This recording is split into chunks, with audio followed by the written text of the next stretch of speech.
guys, so today I'm gonna be reviewing Midnight Poppyland. I read this webtoon probably like 3 or more years ago, and I read like 90 something episodes. I rage quitted and I never picked it up again. And when I tell you I don't remember a single thing, nothing stuck, I'm telling you, gone. And I just remember hating this webtoon for some reason, but I do want to go back and I want to give it a fighting chance. I remember nothing. And I want to see if maybe, you know, after a couple of years, letting that anger, that little rage quit marinate and seeing if maybe it's actually like really good and I didn't just give it a chance. So I'm going to give it another chance and give my impressions of it based on a couple of episodes. And because I don't want to be biased from my past experience, I am going to score it based on 3 categories. 1 is going to be pacing of the story. 2 is the art style. And 3 is my overall thoughts based on what I've read or like on this new trial. Then I'm gonna give it my final score for the webtoon out of 5 stars. We start off with our main lead, Poppy, walking up to a door and we immediately get straight into action. And God, we see the ugliest man walking planet Earth just getting slurped down, just nasty by someone, random lady.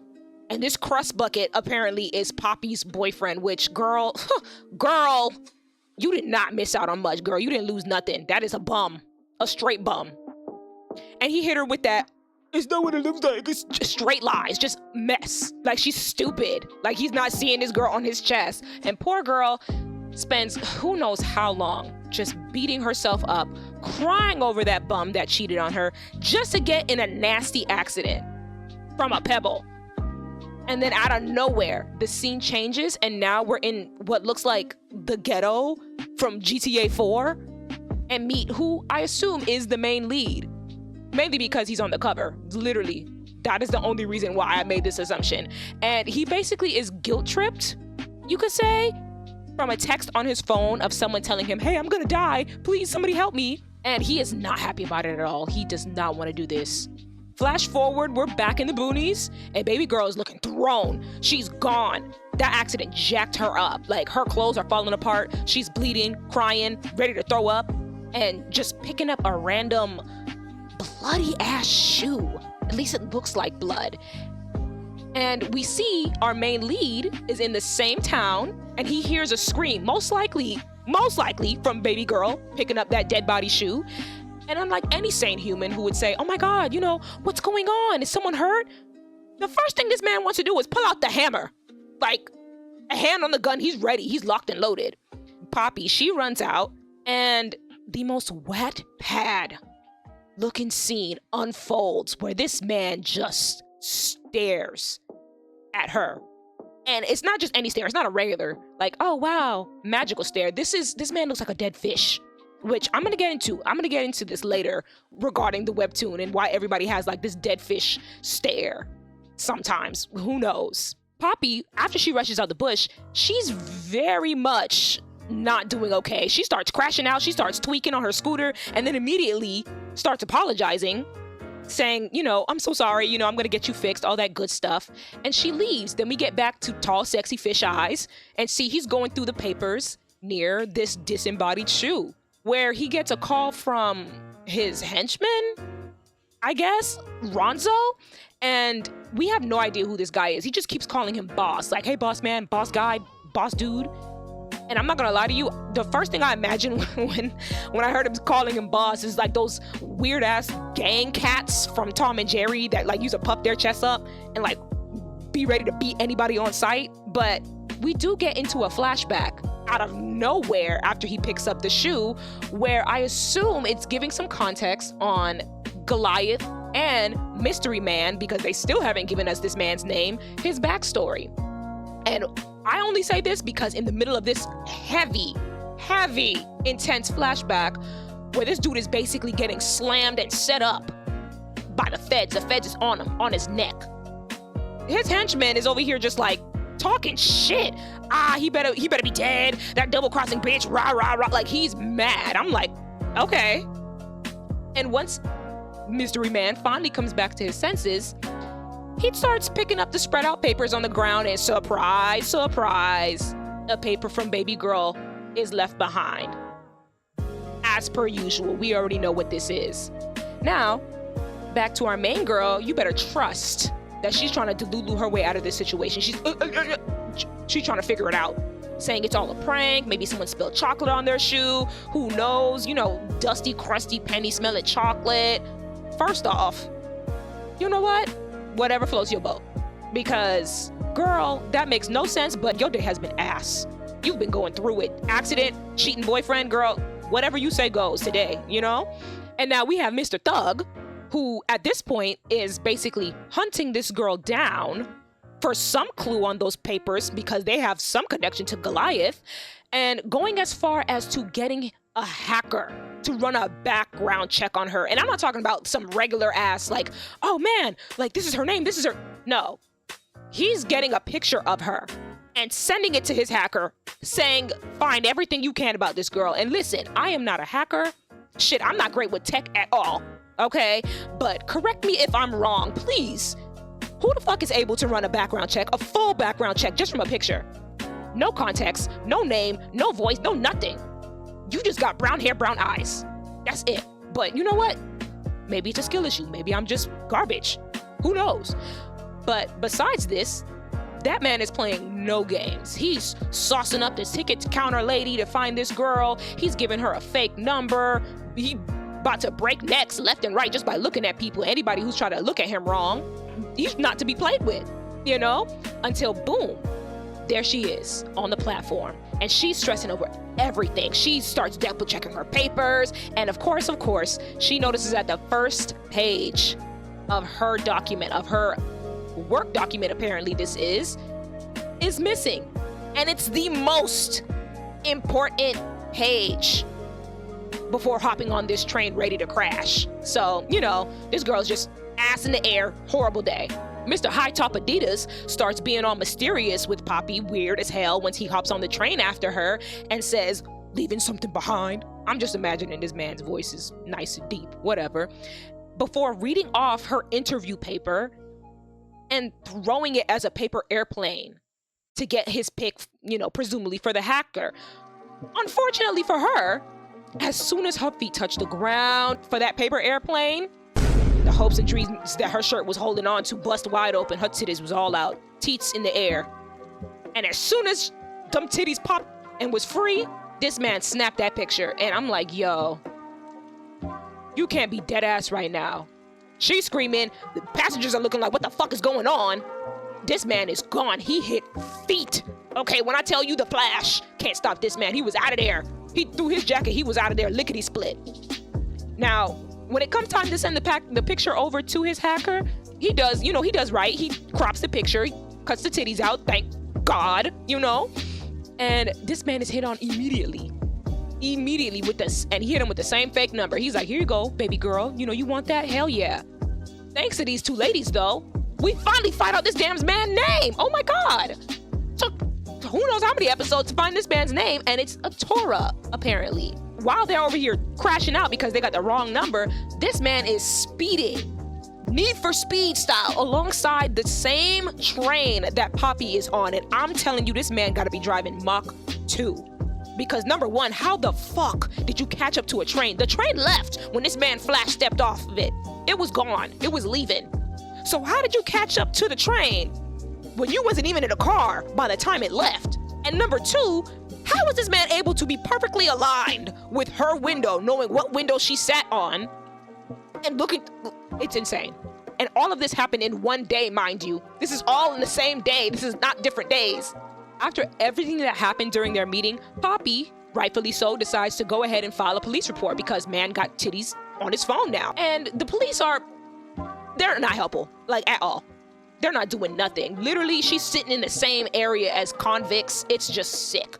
And this scene, actually, what I do appreciate is it does give more context on the setting of the webtoon, which is Narin City. It's underfunded. The police stations are literally horrendous. Like, they don't even have rooms to put their damn prisoners in. Criminals are literally bold enough to act up as soon as they get released. They don't give a fuck here, okay? Doesn't make any sense. And they're having gangsta block parties too, on a whole street. Murder, assault, theft, gangs, it's just ghetto. over here in Narin City, straight up. But for Poppy, this is some BS. She has a background in the country. She had no idea what's going on, and now she's putting two and two together because she's like, oh my God, this is why my neighbor, not my neighbor, but my landlord was acting all sus. This lady was acting up, talking about some, oh girl, be careful when you're walking. Now she knows. We also see how her connection to Tora is gonna put her in a lot more trouble than just a harassment case, because of course this man is a thug. This man is a full-blown thug, you know? He's working as a bodyguard with a big crime syndicate called the Bethumans. He's shown as someone who's quick to beat the brakes off of someone as soon as they look at him crazy. And he didn't even do anything when two people were killed in front of him. Sliced right in front of him. And this man just like, okay, part of the job.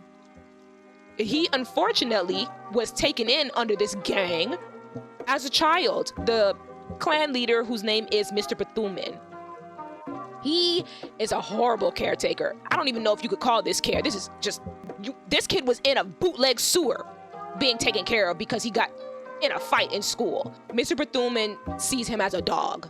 And he said straight up, for Tora, if he decides that he wants to step out of line and not know where his home is or treat his owner loyally, just like a dog, he gonna put him down faster than old Yeller. Out of here. Does not care.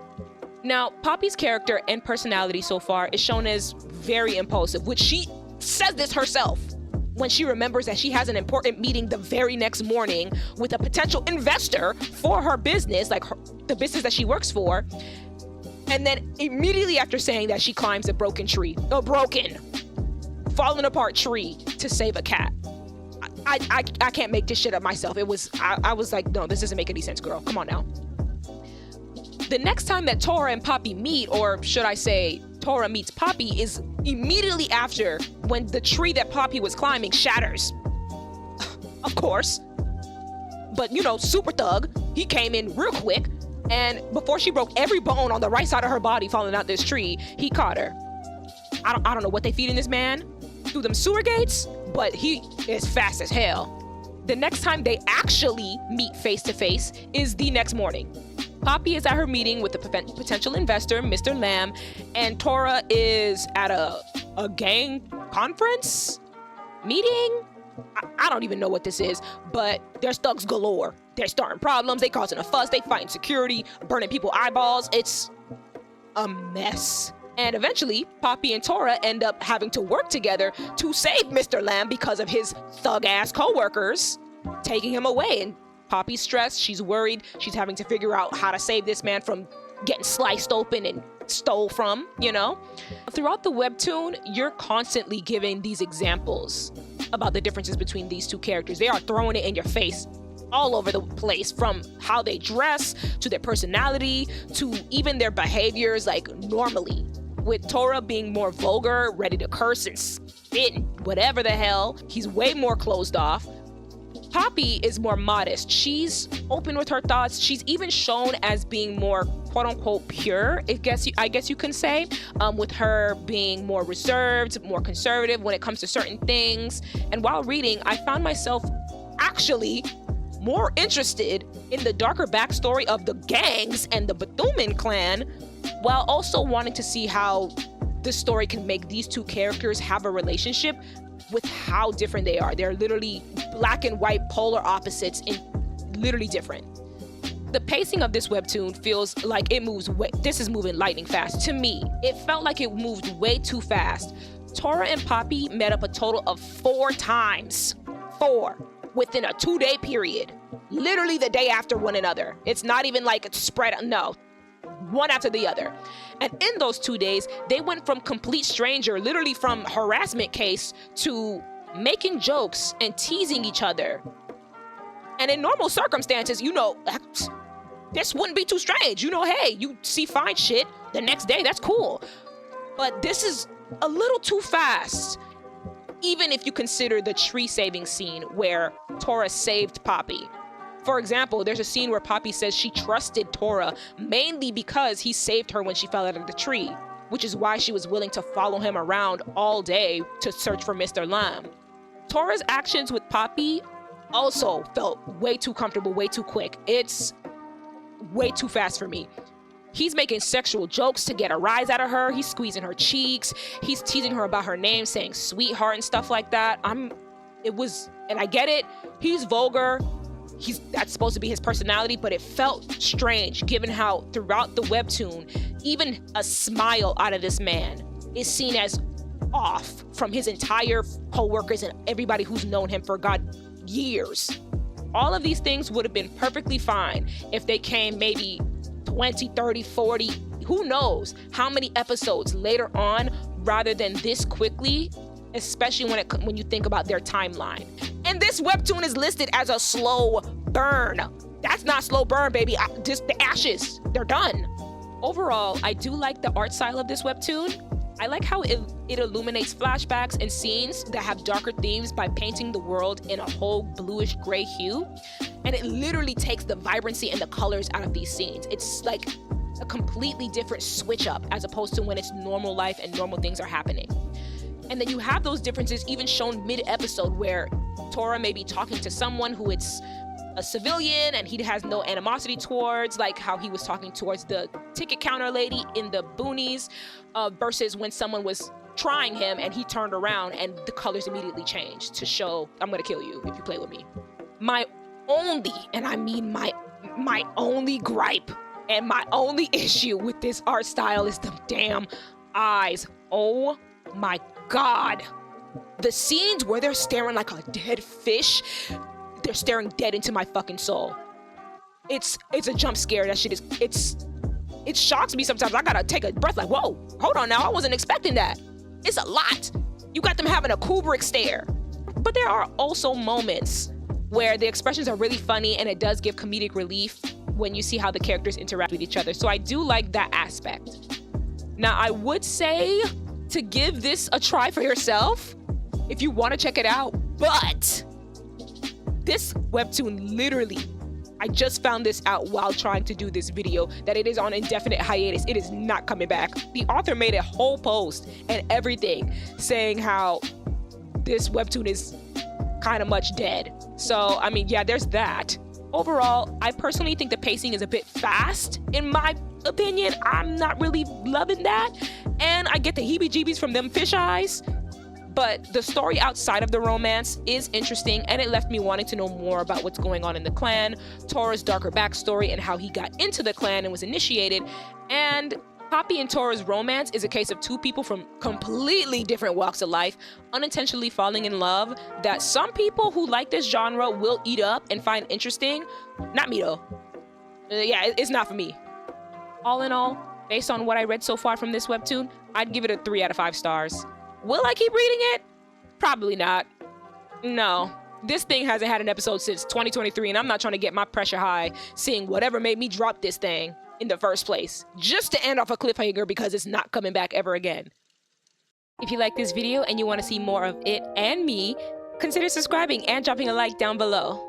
Let me know in the comments if there's any webtoon that you think I should review next, and I will see you guys next time. Bye!